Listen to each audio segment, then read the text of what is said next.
Selamat pagi Bapak Ibu.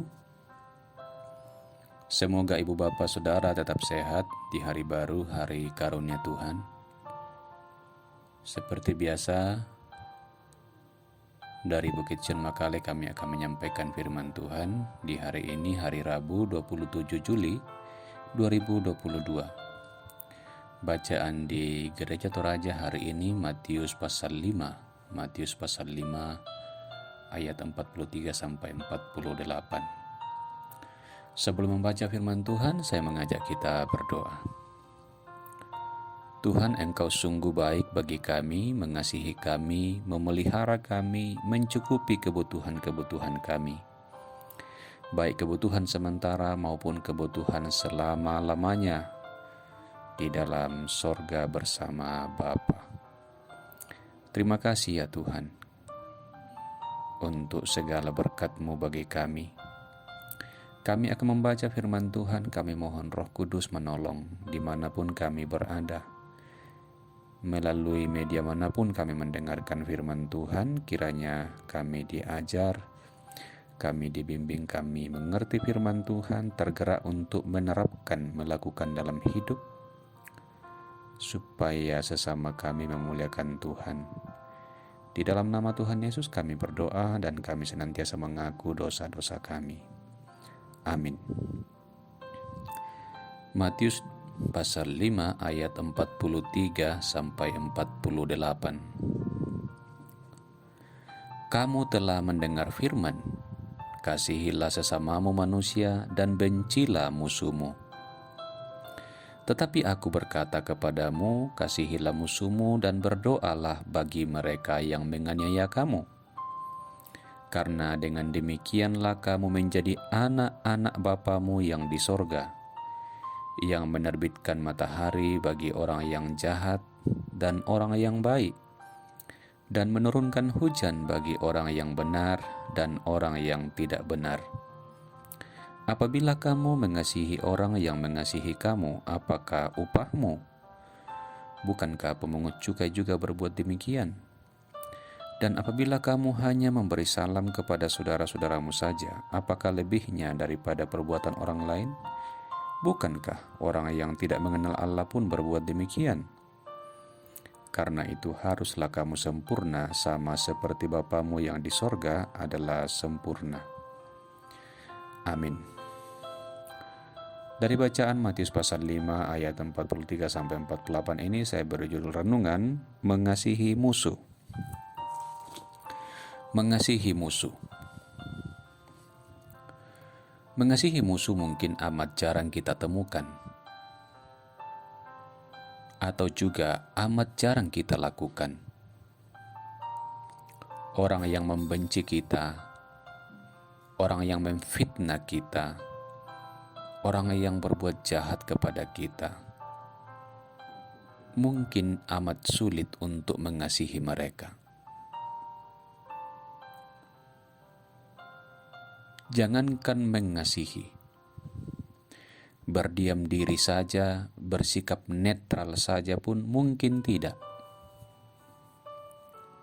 Mungkin malah kita mengambil langkah sebaliknya, membalas kejahatan dengan kejahatan, membalas fitnah dengan fitnah.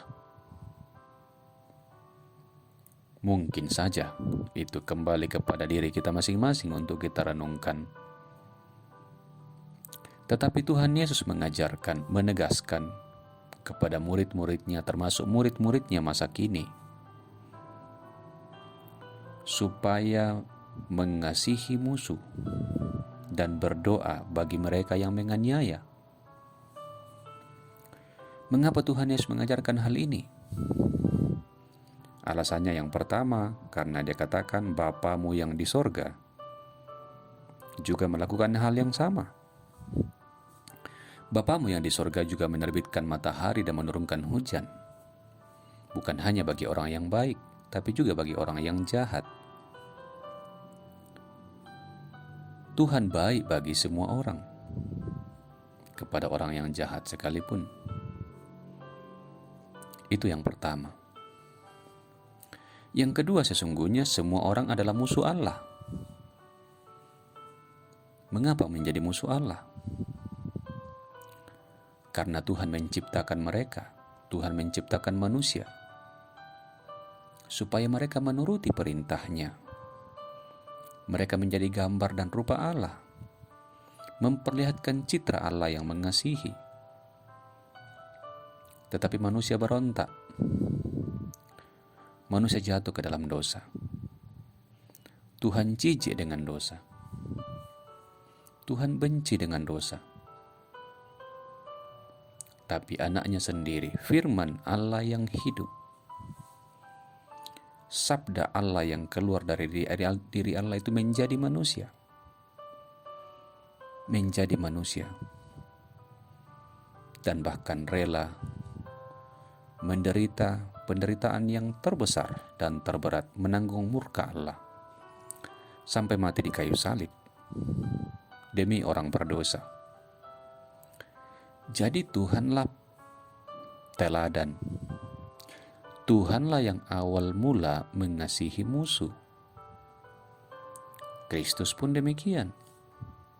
Dan karena itu Ia memerintahkan pengikutnya, murid-muridnya, orang yang percaya kepadanya untuk melakukan hal yang sama. Mengasihi musuh dan mendoakan mereka. Yesus mengampuni orang-orang yang menyalibkan Dia. Yesus mendoakan mereka. Karena itu Ia pun meminta supaya murid-muridnya melakukan hal yang sama. Kalau tidak dilakukan, kalau murid-muridnya tidak melakukan, maka murid-muridnya tidak ada beda dengan orang yang lain, orang yang tidak percaya kepada Allah. Bahkan bisa jadi orang yang lain berbuat lebih baik. Karena itu Yesus memberi perintah, hendaklah kamu sempurna sama seperti Bapa adalah sempurna. Tuhan menuntut kesempurnaan. Dan mana mungkin kita sempurna kalau kita lemah? Karena itu Tuhan tahu kita lemah, kita tak berdaya. Karena itu Roh-Nya yang kudus, Roh Allah sendiri yang ada dalam diri Allah dikaruniakan juga bagi orang yang percaya, supaya juga menolong orang percaya. Jadi Roh Allah mau tinggal, mau berdiam dalam diri manusia untuk menolong mereka menjadi sempurna. Untuk menolong mereka mengasihi musuh, untuk menolong mereka mendoakan musuhnya. Karena itu Bapak Ibu Saudara, sebagai orang yang percaya, sebagai orang Kristen, mari lakukan mengasihi musuh, mendoakan mereka.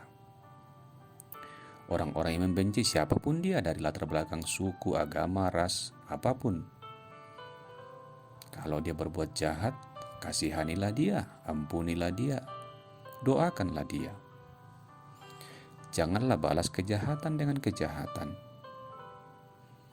Ini ajaran kasih dari Tuhan, karena Tuhan mengasihi kita.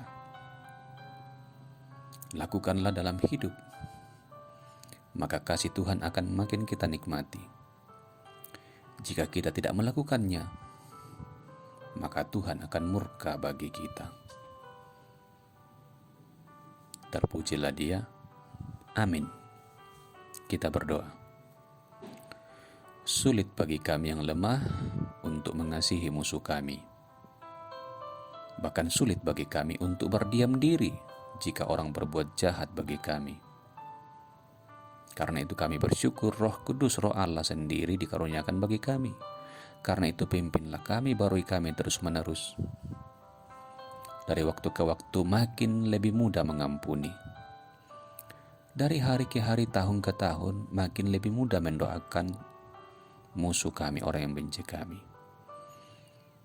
Biarlah Tuhan makin dimuliakan. Biarlah gereja Tuhan sebagai pribadi orang percaya di muka bumi ini terus dibarui, terus diubah. Menjadi saksi Kristus, menjadi berkat bagi dunia ini. Terima kasih Tuhan, tolong kami masing-masing dalam pekerjaan, tanggung jawab, rumah tangga, bersama keluarga, orang tua, saudara, istri, suami, anak-anak. Tolonglah kami agar dari dalam keluarga masing-masing Tuhan dimuliakan. Berkati anak-anak kami dalam pendidikan mereka, masa depan mereka. Berkati mereka yang sedang mencari pekerjaan. Berkati sama kami yang miskin, yang tak berdaya, Tuhan tolong. Ajar kami mengasihi mereka. Berkati juga pemerintah kami, bangsa kami, negara kami. Terima kasih Tuhan. Kami berdoa bagi yang sakit kiranya disembuhkan, dipulihkan. Kami berdoa bagi yang berduka cita kiranya dihibur, karena dalam Kristus ada kebangkitan dan hidup. Terpujilah Tuhan Allah kami, dalam nama Yesus Kristus kami berdoa kepada Bapa di sorga. Amin. Demikian Bapak Ibu Saudara renungan kita hari ini. Selamat beraktivitas dan Tuhan memberkati.